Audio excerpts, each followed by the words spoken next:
Doctor MGR பல்கலைக்கழகம் ஆரணி வளாகம். இப்போது மாணவர் சேர்க்கை நடைபெறுகிறது. உலகெங்கிலும் இருக்கும் குமுதம் பக்தி நேயர்கள் அனைவருக்கும் வணக்கம். நான் உங்கள் ராம்ஜி. துலாம் ராசிக்காரர்களுக்கெல்லாம் இந்த மே மாதம் எப்படி இருக்க போகிறது? அப்பா சந்தோஷம். லக்ஷ்மி ராவே மா இன்டிக்கு அப்படி சொல்லுவாங்கல்ல, இந்த மாதிரி தான். பாக்யாத லக்ஷ்மி பாரம்மா, லக்ஷ்மி வரப்போறா. தம்பாவே வைக்கலாம், லக்ஷ்மி வரப்போறா. காரணம் என்னன்னா, துலாம் ராசிக்காரர்கள் ஒரு வருஷமாக பட்ட பாடு. பணம்னு ஒரு விஷயம் இந்த உலகத்தில் இருக்கா சார், அதை நான் பார்த்ததே இல்லை சார் அப்படிங்கிற மாதிரி தான் அவங்க நிலைமை. உலகத்தில் பணம்னு ஒன்று இருக்கா சார், எல்லாம் பேசிக்கிறாங்க பணம் பணங்கிறாங்க, அப்படின்னா என்ன சார் அப்படிங்கிற மாதிரி. என்னப்பா இப்படி கேட்குற, பணத்தை பார்த்ததே இல்லையா? பார்க்குறதே இல்லை சார். அந்த மாதிரி தான் ஆயிடுச்சு நிலைமை. ஒரு மனிதனுக்கு இருக்கிறதுலையே பெரிய தண்டனை, நான் சொல்லுவேன், இருக்கிறதுலே பெரிய தண்டனை அது ஒய்ஃபை விட்டு பிரிஞ்சிருக்கிறது தண்டனையா? அது சேர்ந்துக்கலாம், 2 ஐ லவ் யூ சொன்னால் சேர்ந்துக்கலாம். வேலையை விட்டு அனுப்புறது தண்டனையா? இன்னொரு வேலை கிடைச்சா சரியாயிடும். பெரிய தண்டனை இது வறுமை. உலகத்தில் பெரிய தண்டனை வறுமை. பணம் இல்லைன்னா அதை விட பெரிய தண்டனை உலகத்தில் வேறு எதுவுமே இல்லை. அதான் பெரிய தண்டனை. ஆசைப்பட்டதை ஆசைப்பட்டவங்களுக்கு வாங்கி தர முடியல, செய்ய முடியலன்னா அதை விட பெரிய கஷ்டம் எதுவுமே கிடையாது சார். அதை விட ஒரு கஷ்டம் புதுசாலாம் ஒன்றும் தர வேண்டாம். ஸோ அப்போ அதுதான் காரணம் துலாம் ராசிக்காரர்களுக்கு பணப்பற்றாக்குறை. காரணம், குரு பகவான் 8ல் மறைந்திருந்தார். குரு பலம் இல்லைன்னா என்ன ஆகும்? பணம் எல்லாம் போயிடும். யாருக்கெல்லாம் குரு பக்கத்திலே இருக்காங்களோ அவங்க பணம் பக்கத்திலே இருக்கும். காரணம் என்ன? குரு இருந்தால் பணம் இருக்கும், குரு இல்லைன்னா பணம் போயிடும். குரு வந்துட்டார், 9ஆம் வீட்டிலே குரு வருகிறார். ஓடி போனவனுக்கு 9ஆம் வீட்டில் குரு. எழுதி வைத்துக் கொள்ளுங்கள் நண்பர்களே, குருவை நம்பி ஊரை விட்டு கூட ஓடி போகலாம். ஏனென்றால் குரு அவ்வளவு சிறப்புகளை உடையவர்.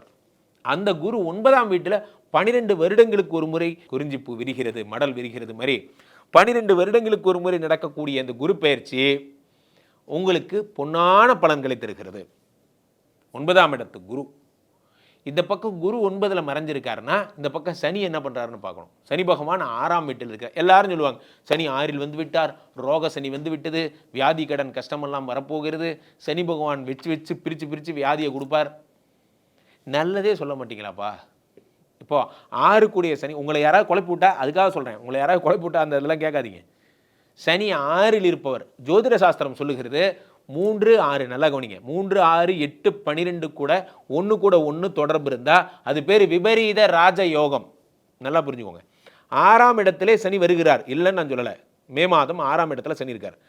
6 கூடிய சனி 3ஆம் பார்வையாக 6, 7, 8 பார்க்குறார். அப்போ 6க்கும் 8க்கும் ஒரு சம்பந்தத்தை சனி பகவான் உண்டு பண்ணிட்டாரா? அப்போ இது ஒரு ராஜயோகம். 6 கூடிய சனி பகவான் 7ஆம் பார்வையாக உங்களுடைய 12ஆம் வீடாகப்பட்ட கன்னியை பார்க்குறார். 6க்கும் 12க்கும் ஒரு கனெக்ஷன் வந்துருச்சா? இது ஒரு ராஜயோகம். இந்த பக்கம் 6 கூடிய சனி பகவான் 10ஆம் பார்வையாக 3ஆம் இடத்தை பார்க்கிறார். ஆக 3 பார்த்துட்டாரா? இது ஒரு ராஜயோகம். அப்போ 3, 6, 8, 12 முடிஞ்சு போச்சு. ராஜயோகத்தில் பெரிய ராஜயோகமே இதுதான். இதில் அடிஷனல் போனஸாக குரு வந்து 9ல் வர்றது பெரிய யோகம். இதில் 2 கூடிய தனாதிபதி 10ஆம் வீட்டில் வருவது அதை விட பெரிய யோகம். ஏன்னா 10ஆம் இடம் என்பது தொழில் ஸ்தானம். தொழிலேருந்து பணம் வரப்போகுது. எந்த பிஸ்னஸ் நீங்கள் பண்ணுறீங்களோ அதே பிஸ்னஸாக அப்படியே பண்ணுங்கள். இதே பிஸ்னஸ்லேருந்தே நீங்கள் பழத்தை பறிக்கலாம். ஏதோ ஒரு மரத்து மேலே உட்காந்துருக்கீங்க, ஒரு மரத்தின் அடியில் இருக்கீங்க, அதே மரத்துலேருந்து மாறாமல் இருக்கு. இந்த மரம் கனிகளை கொட்ட போகிறது, பிடிச்சிக்க வேண்டிய வேலை தான். இப்படி பிடிச்சிக்கிட்டே இருக்கணும். கையில் ஒரு பெரிய தாம்பூலம் வச்சுக்கிறீங்க, பழங்கள் கொட்டி அந்த தாம்பாளத்தை நிறச்சிக்கிட்டே இருக்கும். இந்த வருடம் முழுவதும் உங்களுடைய தங்க தாம்பாளத்தில் பழங்கள் கொட்ட போகிறது. மரத்தை விட்டு இன்னொரு மரத்துக்கு போய் ட்ரை பண்ணாதீங்க. அதே மரத்தில் அப்படியே கீழே இருங்க. அத்திப்பழ மரம் மாதிரி தான் பழங்களாக கொட்ட போகிறது. அதை அப்படியே அமிர்த வர்ஷினி மாரி தான். கனகதரா சோஸ்திரம் ஆதிசங்கரர் பாடி ஒன்று, லக்ஷ்மி வந்து அப்படியே தங்க கனிகளாக கொட்டுகிறாள், தங்க நெல்லிக்கனிகளாக கொட்டுகிறாள். அந்த மாதிரி தங்க நெல்லிக்கனி கொட்ட போகுது.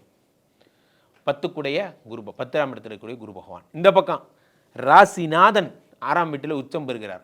1, 8 கூடையவர் உச்சம் பெற்ற 6ஆம் வீட்டு, இது ஒரு ராஜயோகம். 8 கூடைய சுக்கிரன் 6ஆம் வீட்டில் மறைந்து உச்சம் பெற்று விபரீத ராஜயோகத்தை உண்டாக்குகிறார். சுக்கிரன் தரும் ராஜயோகம். அப்போ மீடியா இண்டஸ்ட்ரியில் இருக்கிறவங்களுக்கு, யாரெல்லாம் மீடியாவில் இருக்கீங்களோ அவர்களுக்கு பொன்னான காலம். படம் எடுக்கிறவங்களுக்கு, ப்ரொடியூஸ் பண்ணுறவங்களுக்கு, டைரக்டர்களுக்கு பொன்னான காலம். 8 குடைவன் 6இல் மறைந்து உச்சம் பெறுகிறார். 5ஆம் இடத்திலே ராகு, குழந்தை புத்திர பிராப்தி உண்டாகும். சொத்து வாங்குவீங்க. எங்கள் அம்மாவுக்கு ஒரு நகை வாங்கி கழுத்தில் போட்டு பார்க்கணும் சார், நடந்துடும். ப்ராஜெக்ட் எம், இந்த வருடத்தோட பேர், இந்த மாதத்தினுடைய பெயர் மந்த் மே எம். இந்த மந்த் மே எம்ங்கிறது மே ஃபார் மணி அப்படின்னு வச்சுக்கோங்க. ப்ராஜெக்ட் எம் தான் உங்களோட target. Project M is nothing but money. Money money money money. இந்த மாதம் ஃபுல்லாக மணி தான். ஆக மே மாதம் துலாம் ராசிக்காரர்களுக்கு பொன்னான பலன்களை தரும். ஆனால் ஒரு பிரேக் போடுறேன். 11ஆம் இடமாகப்பட்ட பாதகாதிபதி சூரியன் வீட்டிலே இருக்கக்கூடிய கேது, சூரியன் 8ஆம் வீட்டில் இருக்கிறார். 8ஆம் வீட்டில் வரக்கூடிய சூரிய பகவான் என்ன தருகிறார்? அசட்ஸை கொண்டு போய் அடமானம் வைக்கக்கூடிய ஒரு விஷயத்தை இந்த மாதம் தருவார். எதையாவது ஒரு விஷயத்தை நீங்கள் பிளட்ஜ் பண்ணுவீங்க, கோல்டோ அல்லது வீட்டு பத்திரம், எதையாவது ஒரு பிளட்ஜ் பண்ணக்கூடிய நிலைமை உண்டாகும். 11ஆம் வீட்டில் இருக்கக்கூடிய கேது பகவான், 11ங்கிறது என்ன? உங்களுடைய பாதகாதிபதி வீடு. அந்த இடத்துல கேது வர்றது மிக மோசமான விளைவுகளை ஏற்படுத்தும். தலைமை பதவிக்கு ஆபத்து வரும். அதை மட்டும் ஜாக்கிரதையாக பார்த்துக்கணும். நான் ஒரு ஹெட்டாக இருக்கேன், நான் இதாக இருக்கேன், நான் ஒரு தலைமை பதவியில் இருக்கேன் அப்படின்னா தலைமை பதவிக்கு ஆபத்து வரும். எப்படிலாம் ஆபத்து வரும்? எப்படி வேணால் வரும், அது உங்களுக்கு தான் தெரியும். தலைமை பதவிக்கு ஆபத்து வராத மேனிக்கு நீங்கள் இருக்கணும். இன்னொருத்தரை தலைவராக போட அனுமதிக்கக்கூடாது.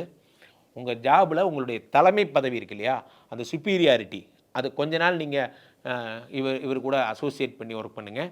அப்புறமா அந்த கதைலாம் வேணாம் சார், நான் இதுக்கு எலிக்கு புலிக்கு வாளாக இருக்கிறத விட எலிக்கு தலையாக இருந்துட்டு போகிறேன் அப்படிங்கிறத உறுதியாக வச்சுக்கோங்க. புலிக்கு வாளாக இருக்கிறத விட எலிக்கு தலையாக இருந்துட்டு போகிறேங்கிறத உறுதியாக வச்சுக்கோங்க. தலைமை பதவியிலேயே தொடருங்கள்.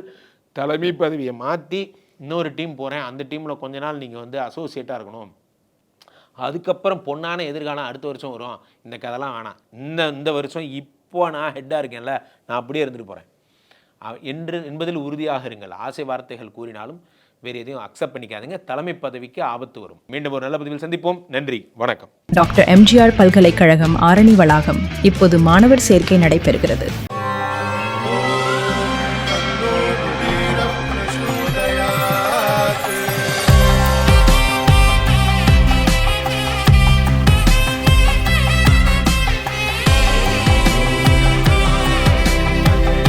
இந்த அக்ஷய திருதியில என் ஆத்மார்த்தமான ஆஃபர். உங்க லலிதாவோட ஏற்கனவே கம்மி சேதாரத்துல 1 இல்ல இன்னும் 2%, 3% கம்மி. வைர நகை கேரட்டுக்கு 6000 ரூபாய் கம்மி.